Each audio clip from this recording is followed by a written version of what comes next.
Bueno, en la clase pasada estuvimos trabajando este ejemplo, que era un ejemplo de encontrar las posibilidades de una pareja que quiere tener tres hijos y estábamos clasificando pues a los hijos en términos de su sexo, en masculino y femenino, ¿ok? Y pues habíamos hecho el espacio muestral, calculamos las posibilidades que en este caso eran 8 y habíamos calculado la probabilidad del evento A, que habíamos dicho que eran que dos hijos masculinos aparecieran en los tres nacimientos. Y nos dimos cuenta que esta probabilidad nos daba 3 octavos. ¿Ok? Eso lo hicimos en la clase pasada.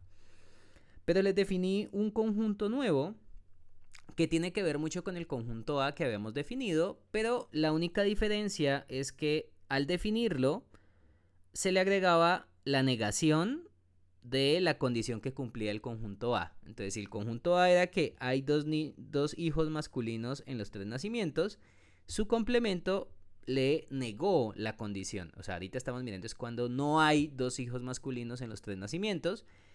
Y si lo calculamos directamente, pues nos damos cuenta que hay 5 posibilidades de esas 8 y la probabilidad pues sería 5 octavos, ¿ok?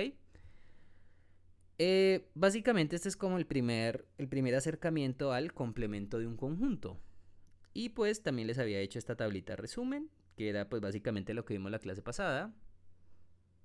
Entonces, pues que la probabilidad de un evento imposible es 0, la probabilidad de un evento que siempre ocurre o que ocurrirá con certeza es 1, que está relacionado a la probabilidad del espacio muestral, que es 1.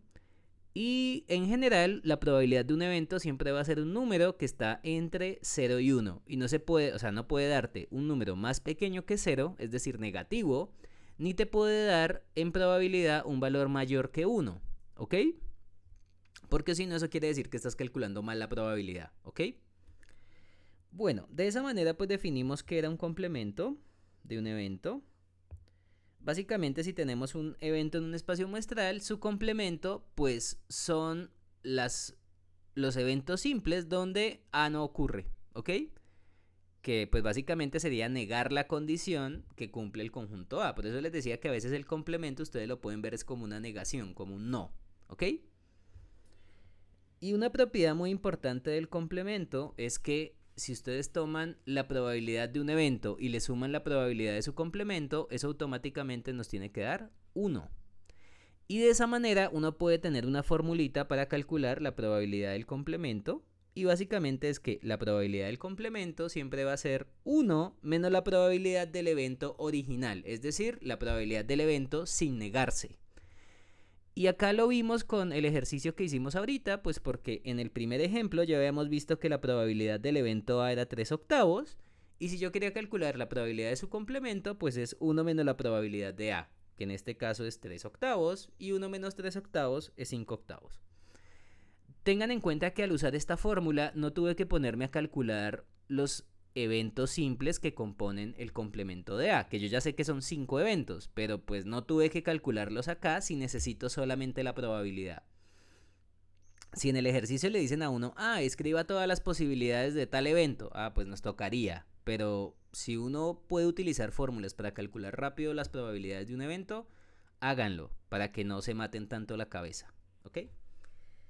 Bueno, entonces nos habíamos quedado hasta acá. Pues la partecita que les voy a dar es una parte del libro, pero pues quería como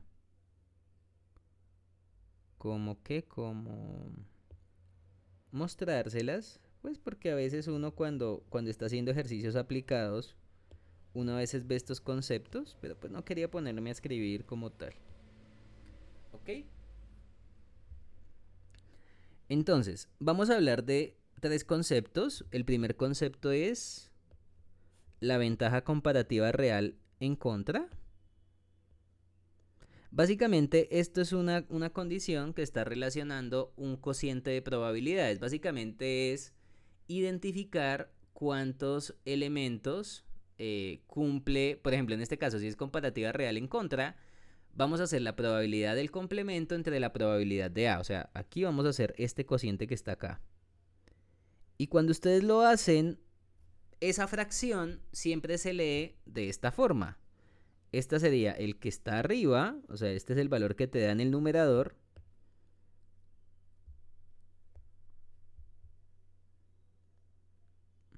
y este es el valor del denominador. Cuando nos dé la fracción, entonces a veces se escribe de esta forma, a dos puntos b, o identifica cuántas opciones hay de una en términos de la otra, ¿ok? Por otro lado, la ventaja comparativa real a favor, pues es al contrario. O sea, en vez de hacer la división entre las probabilidades del complemento y de A, ahora va a ser de A entre el complemento, ¿ok? Y de nuevo, básicamente si ustedes hacen una ventaja comparativa, la otra es al contrario, ¿ok? Y ustedes dirán, ¿cómo así? Bueno, acá lo que nos están diciendo es que si ustedes calculan la ventaja comparativa en contra y me dijeron que esa ventaja comparativa era... Espérate, voy a ponerla aquí más bien en azul claro. Si por ejemplo, ustedes encontraron que la ventaja comparativa real en contra era A de A a B, o sea, A dos puntos B, que es la que nos están diciendo acá, A dos puntos B, pues la ventaja comparativa a favor es al contrario, B A. Porque miren que es la misma división, solamente que es la división, pero cambiando el orden de del divisor y del dividendo. Entonces, por eso es que si ustedes calculan una ventaja comparativa, ya sea la real en contra o la real a favor, pues van a conocer la otra porque es darle la vuelta y ya. O sea, no tiene más complicaciones acá. Y la otra, que es la ventaja comparativa de pago, que esta también se utiliza, pero pues, bueno, no en todos los casos, pero pues sí se utiliza en algunos, en especial cuando ustedes están hablando de cosas de apuestas.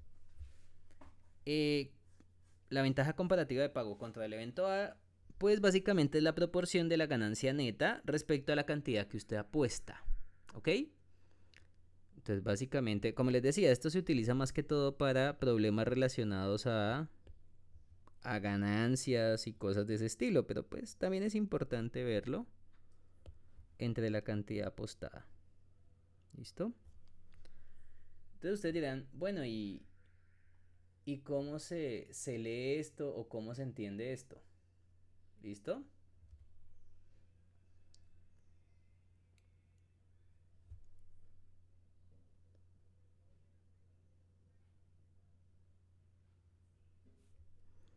Entonces, por ejemplo, veámoslo en términos del ejemplo 1. Entonces, en el ejemplo 1,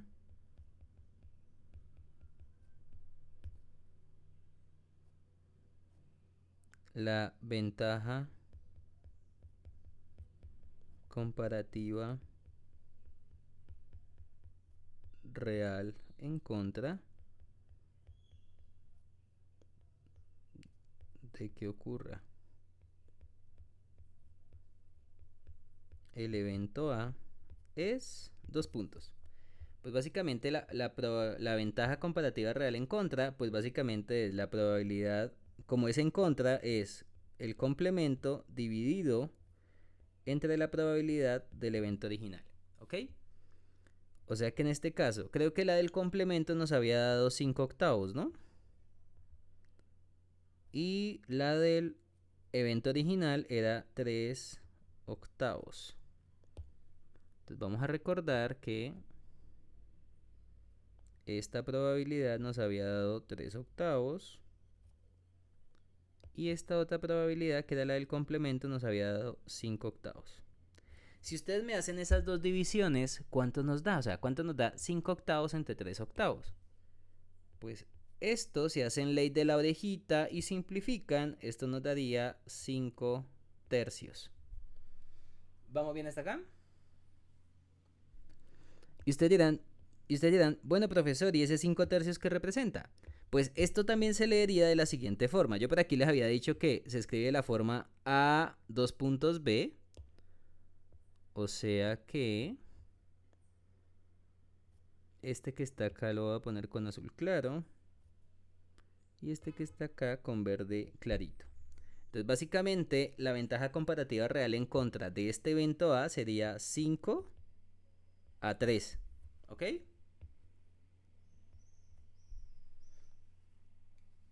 ¿Vamos bien hasta acá? Entonces, uno podría intentar entender esta cosita en términos de lo siguiente. Pues básicamente, acá lo que estaríamos diciendo es que, pero bueno, es que este tipo de comparativa de 5 a 3, pues básicamente lo que estamos diciendo es que de cada 5, 3 cumplen la condición contraria. ¿Ok? Pero realmente esto se entiende mejor cuando son problemas de apuestas, pero ustedes podrían calcular las ventajas comparativas reales en contra o también las ventajas comparativas reales a favor de un evento. ¿Ok? Real a favor. Pero esto se entiende más es cuando estamos hablando, por ejemplo, ¿de qué? De otras condiciones. Entonces, por ejemplo, acá estaríamos diciendo que, o sea, si lo queremos entender de esta forma, de cada 5 hijos que puedan tener esa pareja, 3 no cumplen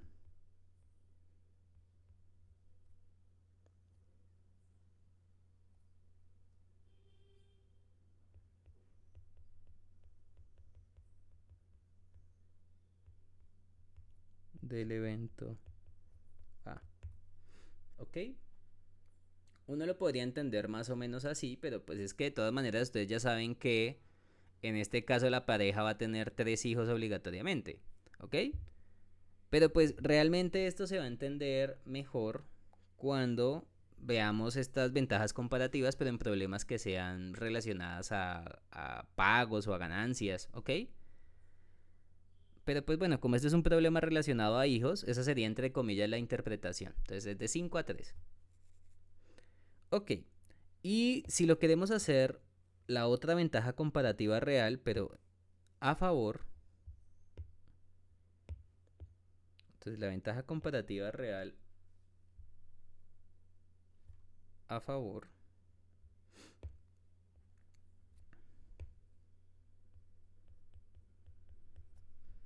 de que ocurra el evento A, pues serían las mismas probabilidades, pero yo intercambio el numerador con el denominador. O sea, en realidad, en vez de hacer probabilidad de A entre A barra, se cambia.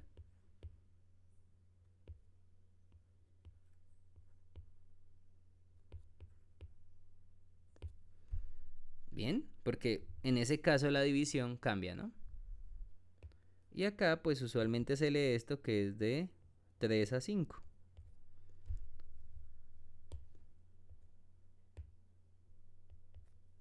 ¿Listo?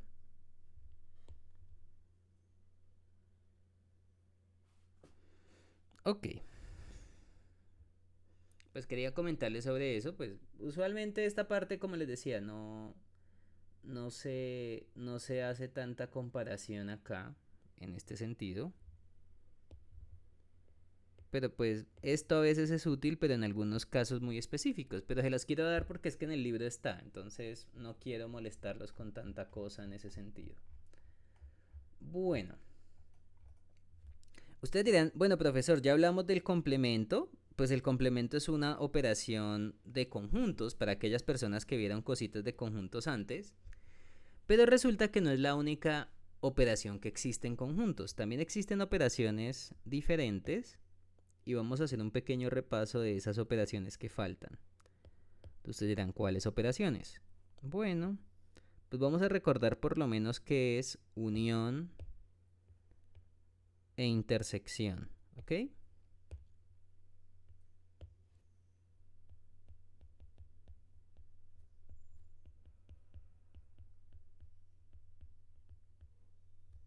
Bueno, de conjuntos, pero pues de una vez metámoslo con eventos. De eventos. Pues es la misma cosa, o sea, si usted vio esto en teoría de conjuntos, le va a dar lo mismo. Pero entonces, bueno, ¿a qué me estoy refiriendo con uniones e intersecciones? Bueno, cuando ustedes vean la unión, entonces, dados dos eventos,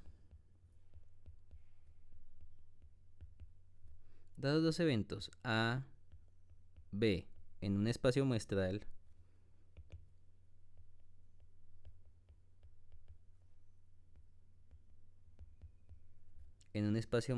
S, Resulta y acontece que se define su unión denotada por A unido B o A o B. Por ejemplo, en el libro no les gusta utilizar notación de conectivos, le ponen es la O. Realmente cuando ustedes ven teoría de conjuntos y ustedes ven la unión, pues la unión se puede leer como una O, ¿ok? ¿Vamos bien hasta acá? Pero yo sé que de pronto varios de ustedes habrán visto ya teoría de conjuntos o cositas muy básicas de teoría de conjuntos y lo más probable es que la notación que utilizaban era unión con una U, ¿verdad? O sea, como una U especial. Pero si ustedes no se quieren matar la cabeza con la unión, pues lean, siempre que vean el símbolo de unión, léanlo como una O, ¿ok? Realmente eso es lo que ocurre. La unión es una O cuando lo leemos en términos de eventos. Y representa los eventos simples que están en el evento A o en el evento B. Ahorita vamos a entender un poquito mejor lo de la unión, ¿ok? Entonces, esta sería la primera, la de la unión. Y la definición de la intersección, pues se va a parecer mucho. Pues voy a volver a copiar todo, gracias a Dios lo puedo hacer para no perder tiempo. Entonces, dados dos eventos A, B en un espacio muestral S, se define su intersección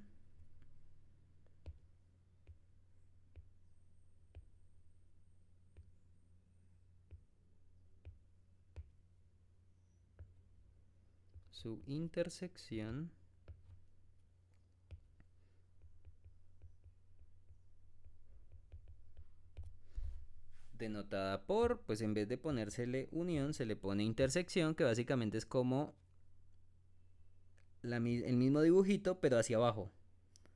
Aquí sería I. Bien. Entonces este es intersección, intersección. Y acá sería la intersección. Entonces siempre cuando veamos el símbolo de intersección, lo vamos a relacionar a una U hacia abajo o directamente le podemos decir A y B, ¿ok? Y aquí en el de la unión, que lo voy a poner acá, pues si ustedes ven el símbolo de unión, eso se puede leer como una O, ¿ok? Entonces, representan los eventos simples que están en A y en B.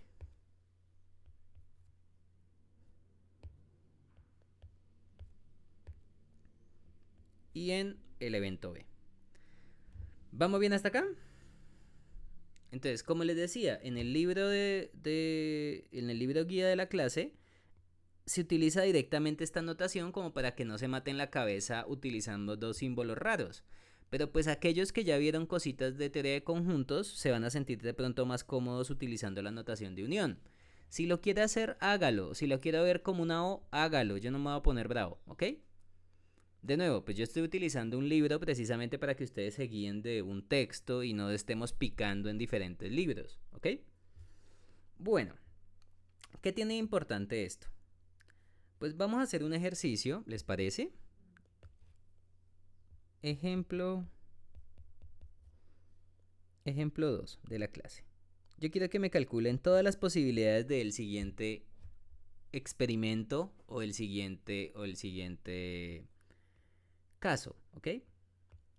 Entonces, imagínense que ustedes van a lanzar dos cosas. Entonces, en este experimento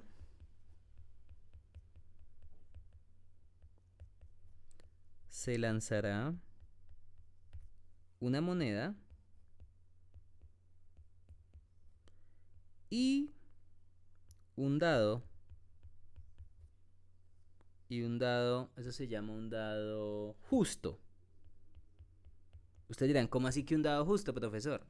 Bueno, resulta y acontece que a veces cuando ustedes se meten en cositas de juegos, hay personas que les gusta cargar los dados. Es decir, le ponen un peso adicional en alguna de las caras y pues no se ve directamente, pero cuando usted lanza, pues es más probable que caiga en otro valor de cara, precisamente, bueno, usualmente el que esté el peso, o sea, si usted puso el peso en una carita, lo más probable es que el lado opuesto a ese lado donde usted le puso el peso tenga más probabilidad de salir, porque claro, por la gravedad, pues siempre va a intentar caer en el lado más pesado, ¿ok? Entonces, cuando hablo de un dado justo, lo que estoy queriendo decir es que es un dado no cargado. Un dado no cargado en alguna de sus caras.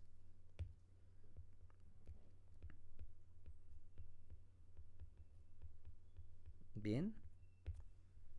Entonces, ¿qué es lo que vamos a hacer? Entonces vamos a lanzar una monedita y vamos a lanzar un dado. Pero entonces vamos a imaginarnos que al ser un dado justo, lo que estoy diciendo es que la probabilidad de que salga cualquier cara es la misma, ¿ok? O sea, que usted lo lanzó y pues la probabilidad de que salga el 1 en el dado, pues es la misma probabilidad que salga, por ejemplo, el 6 o el 5 o el 4 o el 3 o el 2, ¿ok? Si algo después vamos a hacer un ejercicio donde haya un dado que no sea justo, o sea, un dado cargado. Ahí sí vamos a mirar cómo cambian las cosas, ¿ok? Pero de nuevo, estos son primeros ejemplos, no quiero molestarles tanto la vida.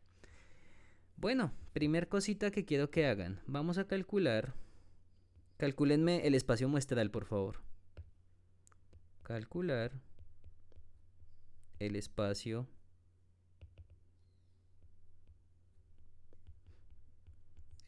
muestral de este experimento. ¿Vamos bien?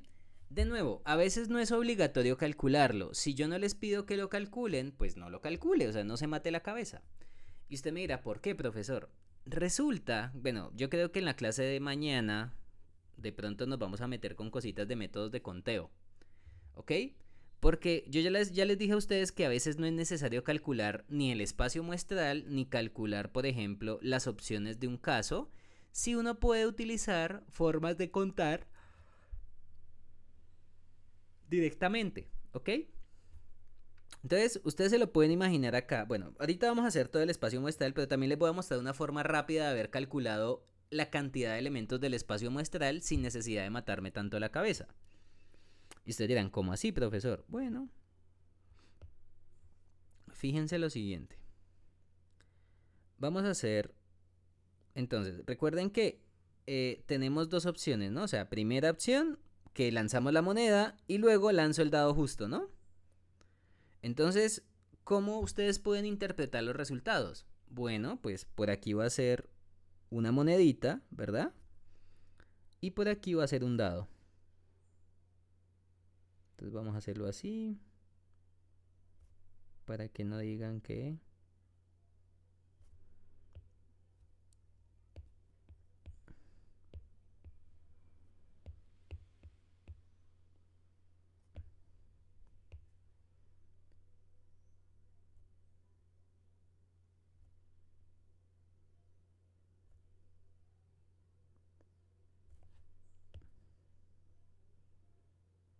¿Listo? Para que no digan que no se les hace el dibujo. Entonces, ustedes se los pueden imaginar de esa forma. Tenemos una moneda y tenemos un dado, ¿ok? Entonces, ¿qué es lo que va a pasar? Bueno, en este caso solamente me va a interesar el resultado que está en la parte de arriba, ¿no? O sea, pues el resultado que está en la parte de abajo a mí no me interesa. Solo me interesa el resultado que está aquí en la parte de arriba.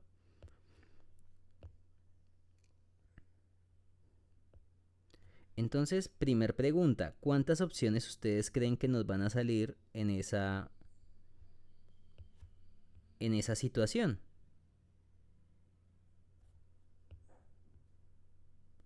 Recuerden que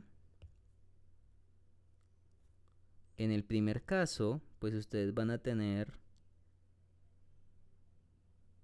dos opciones, ¿no? Que sería cara o sello. Y aquí, por ejemplo, les voy a poner el numerito, pues no les voy a llenar de puntos, sino que aquí les voy a poner como el numerito. Entonces, vamos a ver cuántas posibilidades hay. Bueno, la forma más fácil de hacer esto es fijando una posibilidad en una y poniendo a variar la otra. Y ustedes me dirán, ¿cómo así, profesor? Bueno, fíjense que... ¿Ustedes cuántas posibilidades tienen en un dado? Cuéntenme.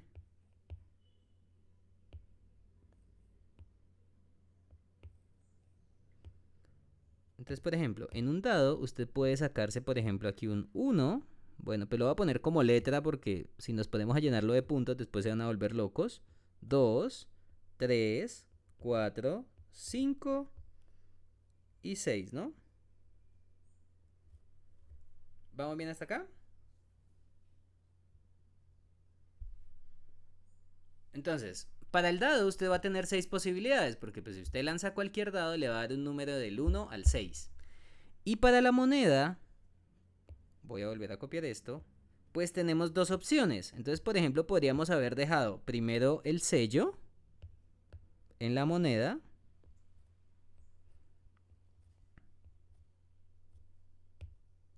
Sello, sello y sello.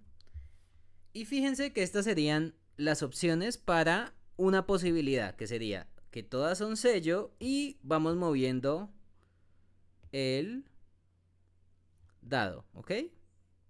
Pero ahora podría haber hecho lo mismo, las mismas posibilidades, pero en vez de poner sello, adivinen qué voy a poner.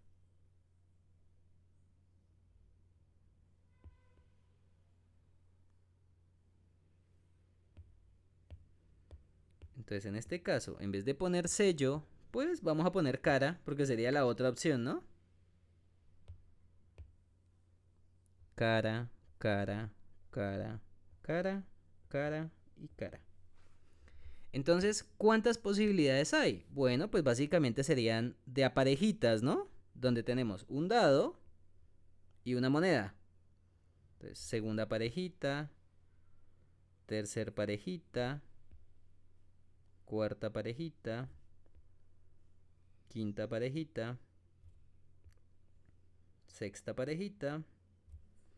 Y lo mismo lo hacemos pero con el otro lado. Entonces creo que hasta puedo copiar estas mismas cajitas y pegárselas al de al lado.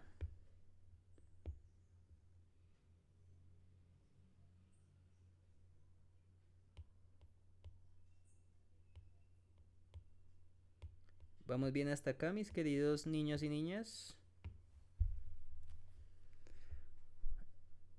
¿Están de acuerdo con que estas son todas las posibilidades de este experimento? Estamos lanzando una moneda y un dado. Pero bueno, es un dado justo, quiere decir que todos tienen la misma probabilidad, pero bueno, después vamos a hablar de eso, ¿ok? Y estamos calculando el espacio muestral de este experimento. Entonces solamente estamos mirando las posibilidades de esta condición.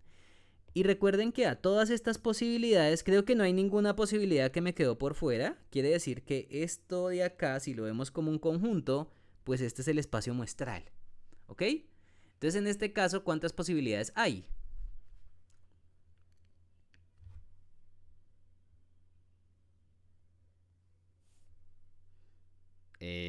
No, 12.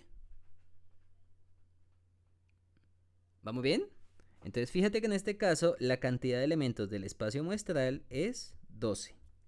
Ustedes me podrían haber dicho, oiga profesor, si yo hubiera querido calcular cuántos elementos hay en el espacio muestral, ¿necesitaba haber hecho los 12? No, la respuesta es no. Y se los voy a explicar de la siguiente forma, aunque bueno, cuando veamos métodos de conteo, pues les voy a recordar esto. Ustedes se lo pueden imaginar acá como si fueran dos opciones, ¿verdad? O sea, cuando ustedes lanzan una moneda y lanzan un dado, pues ustedes van a tener varias opciones, ¿bien?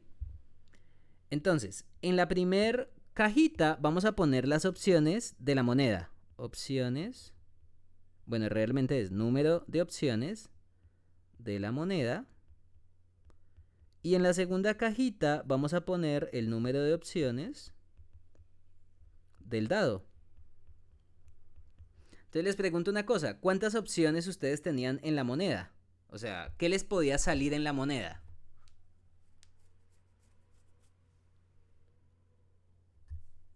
Ajá, o sea, en la moneda solo podíamos tener cara o sello y quiere decir que la cantidad de opciones de la moneda eran 2.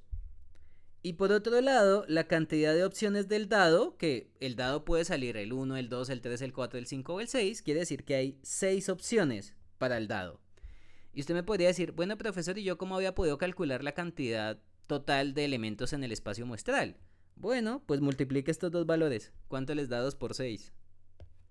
Pues 2 por 6 es 12. Y usted me podría haber dicho, ay profesor, entonces ¿para qué me pone a calcular todos los eventos. Bueno, es importante que usted conozca cuáles son los eventos simples. Porque de nuevo, a veces cuando uno está en un problema, si uno no sabe cómo son los resultados, pues también uno está jugando, mirando con los ojos tapados, porque usted no sabe qué está haciendo ni qué posibilidades va a obtener.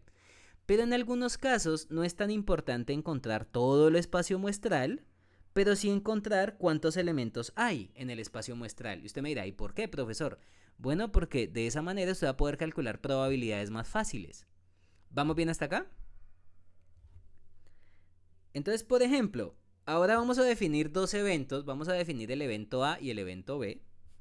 Entonces vamos a definir, por ejemplo, el evento A como.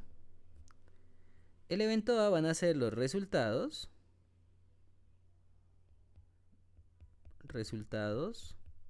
donde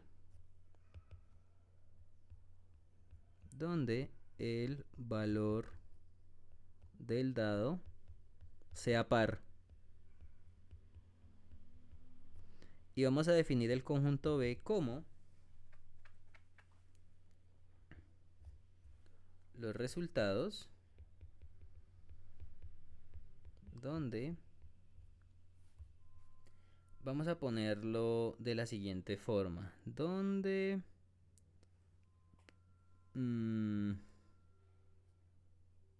el valor del dado sea múltiplo de 3.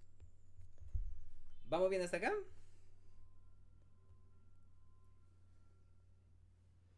Y pues vamos a escribir cuáles son los resultados que cumplen esas condiciones. O sea, resultados donde el valor del dado sea par. Entonces recuerden que ahí estamos identificando números pares. Entonces uno puede observar todas las posibilidades. Si quieren este lo voy a poner aquí abajo. Espérate, este lo voy a cortar. Y lo voy a poner aquí abajito como para que no fastidie a nadie.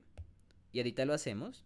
Pero entonces uno, para poder hacer esto, uno podría tomar todos los elementos del espacio muestral y quedarse con los que cumplen la condición del conjunto. Entonces les pregunto, ¿cuáles de esos tendríamos que escoger? Entonces, de todos los posibles resultados vamos a tomar solamente los que el valor del dado sea un número par. O bueno, si quieren acá podemos ser más canzones. Sea un número par. ¿Ok? Entonces cuéntenme, ¿será que me quedo con la primera opción o la tacho? Entonces, si el dado es 1, ¿el 1 es un número par? ¿Ustedes qué dicen? ¿Sí será un número par o no será?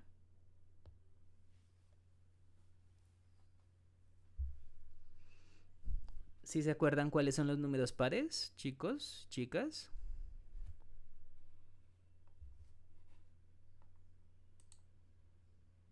Ok, entonces recuerden que los números pares son los múltiplos de 2. Entonces el 1 no es un múltiplo de 2, o sea que el 1 no es un número par, o sea que esta opción la tengo que quitar, esa opción no la voy a tomar. Y lo mismo va a ocurrir con el evento que está al lado, porque es que en el evento que está al ladito también el dado era 1, o sea que lo tengo que quitar. Del mismo modo con el que el dado era 3, con el del dado que era 5. O sea que en este caso el conjunto A tiene 6 posibilidades, que serían solamente quedarme con las opciones donde el dado es un número par. ¿Vamos bien? Entonces, si lo queremos ver este evento por extensión, recuerden que por extensión, ¿qué quería decir? Por extensión quería decir que estamos escribiendo los elementos de ese conjunto directamente, o sea, estamos diciendo quiénes son los que están en ese conjunto. Y por comprensión es solamente una característica del conjunto, pero pues no es necesario escribir los elementos del mismo. Recuerden que eso también lo vimos en clase y eso lo vimos creo que en la penúltima clase. Entonces, este sería el primero, el segundo, tercero, cuarto, quinto y sexto. ¿Vamos bien hasta acá? Entonces, de las posibilidades que teníamos originalmente, nos dimos cuenta que las únicas cuyos dados eran pares, pues eran solamente 6 opciones, perdón, y ya. Ahora vamos a hacer lo mismo con el B. Entonces, el conjunto B me están diciendo que son los resultados donde el valor del dado sea múltiplo de 3. Entonces, ahora vamos a escoger los que están acá y ustedes me van a decir cuáles cumplen la condición de que el dado, el resultado del dado, sea un múltiplo de 3. Entonces, ¿cuáles tendríamos que quedarnos y cuáles tendríamos que eliminar? Cuéntenme.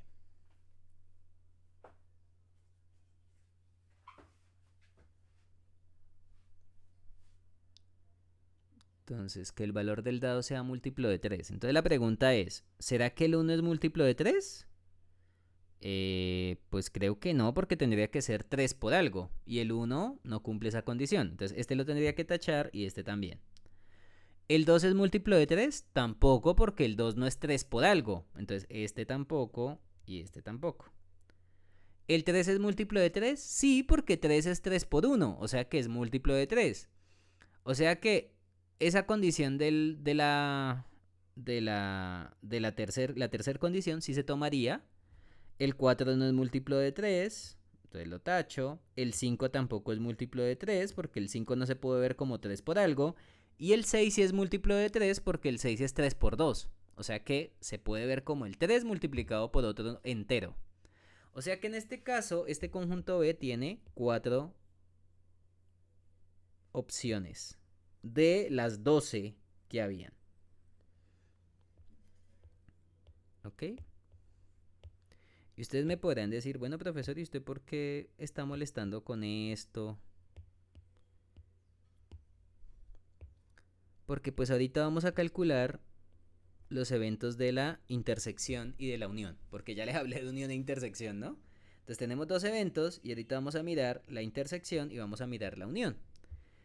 Entonces vamos a mirar qué es el conjunto A unido B. ¿Bien? O A o B, como lo quiera ver. O sea, en el libro utilizan es la O, pero pues yo no me voy a poner a pelear por eso. Entonces ustedes me dirán, profesor, ¿cómo calculamos la unión? Bueno, el concepto de unión básicamente es juntar, ¿bien? O sea, usted va a juntar los elementos de un conjunto y le va a pegar los elementos del otro. Y aquí vamos a recordar también una cosa que les dije en la clase de hace creo que 3 días, perdóname, hace 3 clases o hace 2 clases, y ya les voy a contar por qué. Usted me podría decir, ah, profesor, pues la unión es básicamente coger los elementos de A. Bueno, sí, vamos a coger los elementos de A, que son estos. Espérate, a ver, yo lo voy a poner aquí. A unión B o A o B, como la quiera poner. Entonces vamos a tomar los elementos de A. Recuerden que estos que están acá son los elementos de A. Voy a ponerlo de la siguiente forma.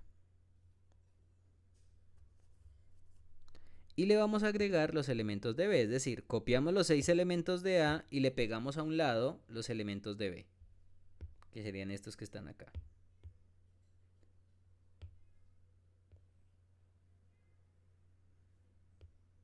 Y ya les voy a poner pues los efectos especiales. Entonces, si usted lo quiere ver como unión o lo quiere ver como A o B, hágalo, yo no me voy a poner bravo. Y aquí le voy a hacer lo siguiente más bien, como para identificar. Fíjense que estos que están acá, o sea, básicamente lo que hicimos fue tomar los elementos de B, o sea, los que cumplen, estos serían elementos en B, y estos que están aquí son los elementos en A. Voy a ponerlo con moradito. Estos que están aquí eran los elementos en A. Y básicamente la operación de unión es juntar los elementos de un conjunto y agregarle los elementos del otro. Eso es la unión. O sea, la forma más sencilla de entender la unión es esa. Ustedes están tomando los elementos en A y le agregan los elementos de B. Entonces, si usted quiere puede copiarlo así de manera burda. Pero yo les había dicho a ustedes que cuando estábamos hablando de conjuntos uno tiene que tener cuidado con una cosa. Recuerden que cuando hablamos de elementos de conjuntos, puede que en un conjunto se repitan elementos, pero en ese caso los elementos que se repitan yo los tengo que quitar. ¿Se acuerdan de eso que se los dije cuando empezamos a hablar de conjuntos? ¿Sí recuerdan eso? Que creo que el ejemplo que les hice fue con los nombres de ustedes. Que yo les decía, si yo tengo un listado de estudiantes y digo el nombre de esa persona 2 veces, pues si tomé lista, pues no necesito tenerlo 2 veces repetido porque estoy identificando a la misma persona. Acá pasa algo parecido. Si ustedes tienen un conjunto y agregaron los elementos de uno, agregaron los elementos de otro, pero ustedes se dan cuenta que hay repeticiones, pues yo puedo quitar los elementos que se repiten. Y usted me dirá, profesor, ¿y es que hay elementos que se repiten acá? Bueno, sí. Miren que la opción del evento sello y el que el dado que salga un 6, o sea, este evento es este mismo. O sea, miren que se está repitiendo 2 elementos. Como se repiten, pues este yo lo puedo eliminar, porque recuerden que si estamos en un conjunto y tenemos 2 elementos repetidos, yo puedo dejar solamente un representante y quitar sus repeticiones. Y lo mismo ocurre con este que está acá, que es cara, y en el dado sale un 6, porque es el mismo que está aquí repetido aquí abajo. O sea que esos dos los podemos eliminar. Quiere decir que el evento unión, entonces si queremos mirar ahora sí el evento A unido B, pues yo voy a utilizar la notación de unión, pero de nuevo, si usted quiere ponerle O, no pasa nada, es la misma vaina. Entonces, de esa manera la unión sería estos eventos que están acá, y solamente me voy a quedar con los que no tienen repetición, es decir, que serían los 6 primeros normal, pero le agregamos estos de acá, que estos sí no se están repitiendo, los del 3.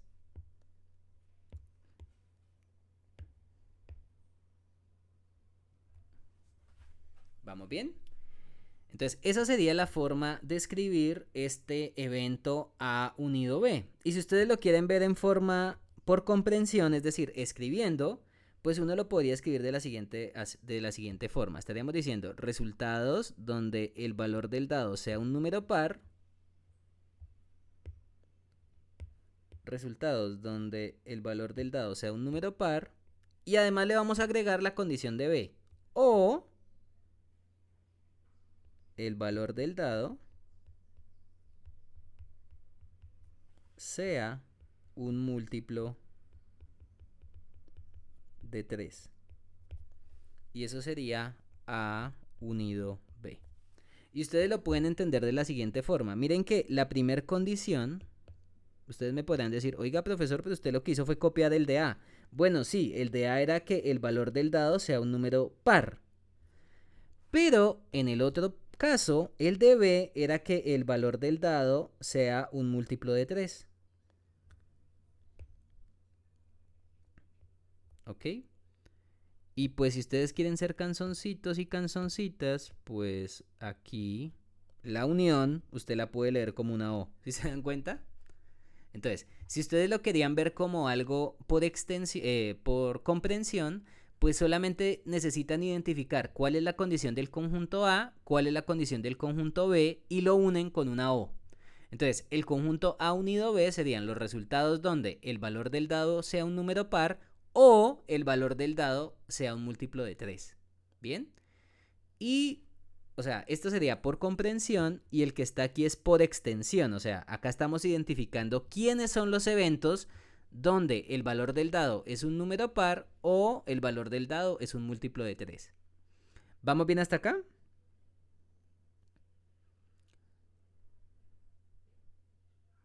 Ok, entonces yo necesito también que por favor se me pongan juiciosos a hacer ejemplos de esto, pero bueno, quería hacer este ejercicio porque este es un ejercicio un poquito raro, pero se puede hacer, o sea, no es imposible.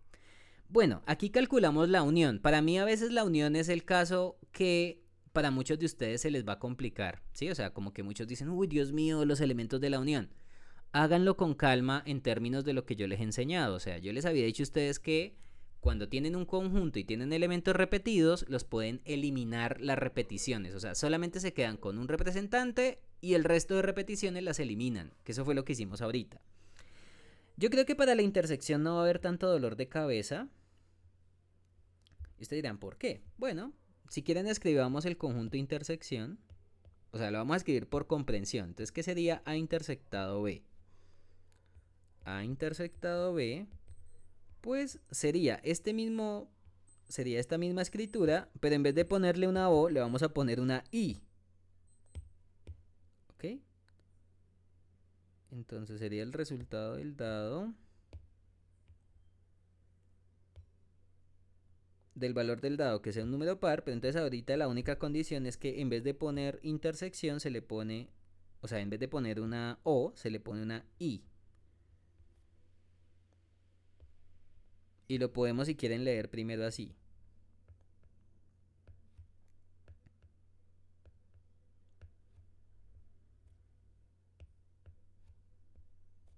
Entonces, A intersectado B serían los resultados donde el valor del dado sea un número par, que era la definición del conjunto A o del evento A, pero como es intersección, ahora se lee una I, no se lee una O. Entonces acá toca tener cuidado porque aquí en vez de ser una O es una I. ¿Bien? Y la condición del conjunto B, que es que el valor del dado sea un múltiplo de 3. Entonces, básicamente, ¿qué es la intersección? Si vemos los conjuntos A y B, que eran estos originalmente, ¿no? Este era el conjunto A, este era el conjunto B. Yo les puedo preguntar, oigan, ¿ustedes ven elementos en común? O sea, una opción o un evento simple que esté en el conjunto A y que también esté en el conjunto B a la vez. ¿Ustedes ven alguno? Entonces, si quieren, ustedes lo pueden hacer como por inspección. Ustedes podrían decir, oigan, el primer evento simple es sello o el dadito tiene un 2. Entonces, empecemos con este primero. Este está en el conjunto A. ¿Será que también está en el conjunto B? ¿Ustedes lo ven en el conjunto B? O sea, la opción de sello y el dado 2, ¿no? Pues aquí aparece sello y dado 3, sello y dado 6. No hay más sellos, ¿ok? Quiere decir que ese primer elemento pues no es un elemento en común. Luego podemos seguir con el otro. Cara 2. Pues en el conjunto B solo aparece cara 3 y cara 6, o sea que tampoco está en la intersección, o sea, no es un elemento en común. Sello 4. Bueno, el sello 4, pues las únicas que tienen sello en el conjunto B es el conjunto sello 3 y sello 6, o sea que tampoco está en la intersección. Cara 4, bueno, en el conjunto B las únicas opciones que tienen cara es cara 3 y cara 6, o sea que tampoco está cara 4. Pero si vemos sello 6, usted me dice, sello 6 está aquí, sello 6 está en el conjunto B. Sí, este sí está, ¿ok? En común. Porque mírenlo, o sea, sello 6, o sea que ese sí es un elemento en común. Y lo mismo ocurre con el de cara 6. El de cara 6 también está en común porque miren que B también tiene la opción cara 6. Entonces ustedes dirán, bueno profesor, ¿y entonces con quiénes me voy a quedar ahora en la intersección? Pues básicamente la intersección de los dos eventos son precisamente los eventos simples que tienen en común. O sea que en este caso, la intersección pues van a ser estos dos eventos simples que tienen en común. Y no más, o sea, solo nos quedamos con los elementos en común. Entonces, la intersección, pues si miramos los eventos A y B, pues los únicos eventos en común que tienen ellos son estos dos. O sea que esa sería la intersección de los dos eventos. ¿Vamos bien hasta acá?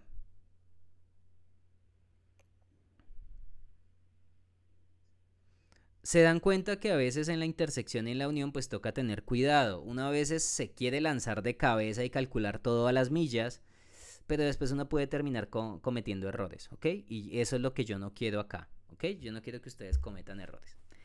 Bueno, fíjense que además, bueno, si ya conozco quién es el evento A, el evento B, también sé quién es el evento unión y quién es el evento intersección, oiga, yo puedo calcular las probabilidades. O sea, como estos son conjuntos, pues puedo, bueno, como son eventos que generan conjuntos, pues yo puedo calcular las probabilidades. O sea, mira, puedo calcular la probabilidad de A, puedo calcular la probabilidad de B, puedo calcular la probabilidad de A unido B, y puedo calcular la probabilidad de la intersección A y B. Si lo quieren, por eso les decía, si lo quieren llamar I o si lo quieren llamar O, no pasa nada, ¿ok?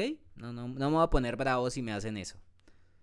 O sea, si usted quiere acá decir probabilidad de A o B, pues no pasa nada, hágalo. O probabilidad de A y B, no pasa nada. Pues en el libro lo escriben así, entonces yo no me voy a poner bravo si lo hacen, ¿ok?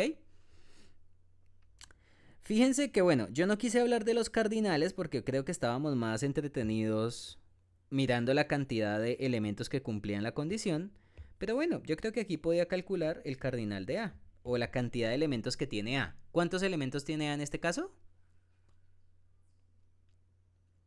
Muy bien. A tiene 6. ¿B cuántos elementos tiene?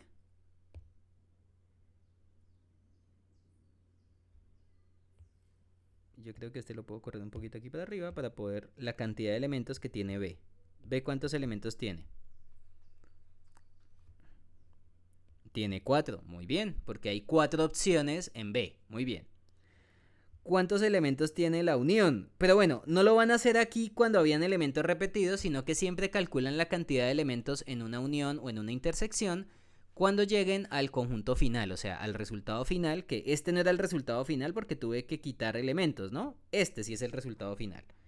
Entonces, ¿quién es el cardinal de la unión o cuántos elementos habían en la unión? Espérate, ya se los muestro, que es que quiero correr esto un poquitico. Entonces, ¿cuántos elementos tiene la unión al final? O sea, al quitar los elementos repetidos, ahí calculamos el cardinal de la unión. Entonces, ¿cuánta es la cantidad de elementos que tiene la unión?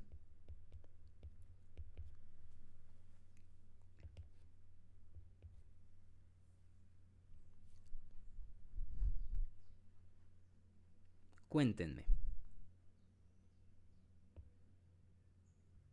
Entonces, la unión en este caso tiene 1, 2, 3, 4, 5, 6, 7 y 8. ¿Ok? O sea que el cardinal de la unión, pues es 8 precisamente. ¿Ok? ¿Vamos bien hasta acá? Porque recuerden, el cardinal o la cantidad de elementos de un conjunto, pues es mirar cuántos elementos tiene. En este caso tiene 8, la unión.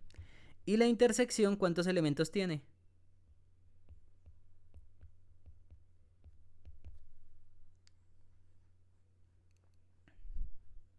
Pues en este caso, cuéntame. Ok. En este caso, la intersección tiene dos elementos porque recuerden que aquí los elementos son parejitas. Una que tiene la opción de la moneda y la otra que tiene la opción del dado. O sea, eso para nosotros va a ser solamente una posibilidad, un evento simple. ¿Vamos bien? Y de esa manera podemos calcular estas hermosas probabilidades. Pues ya con las cantidades de elementos en A, en B, en A unido B y en A intersectado C, en A intersectado B, perdóname, pues yo puedo calcular la probabilidad de A, que es la cantidad de elementos en A divididos entre la cantidad de elementos del espacio muestral. La probabilidad de B la vamos a calcular igual.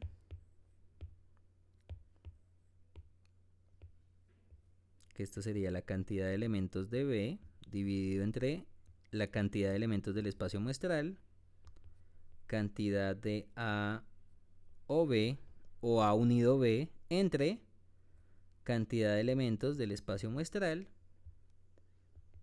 cantidad de elementos que tiene A y B entre cantidad de elementos del espacio muestral.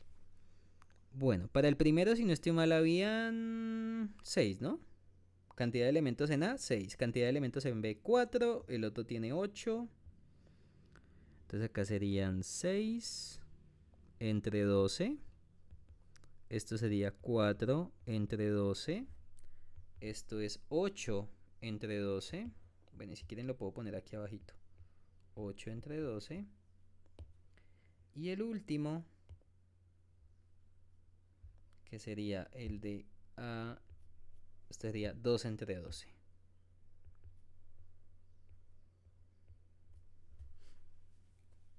¿Vamos bien hasta acá?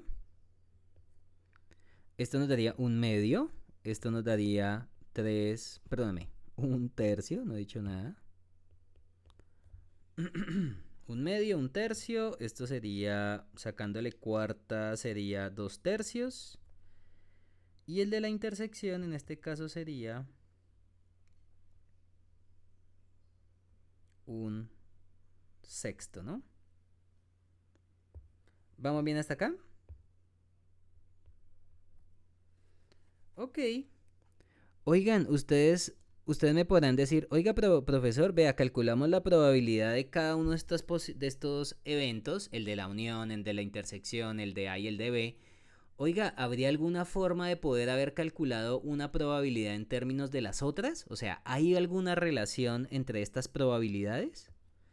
Entonces, la pregunta del millón es, ¿hay alguna relación entre la probabilidad de A, la probabilidad de B, la probabilidad de A unido B y la probabilidad de A intersectado B? O sea, ¿será que yo puedo calcular una probabilidad en términos de otra? Porque es que miren que al calcular estas probabilidades uno dice, bueno, sí, cantidad de elementos entre la cantidad total del espacio muestral. Entonces uno lo puede calcular. Pero ustedes me podrían decir, oiga profesor, ¿será que hay alguna fórmula parecida a la del complemento que ya vimos? La respuesta es sí. Y la vamos a ver mañana. ¿Ok? Entonces, pues por hoy creería que ya los hice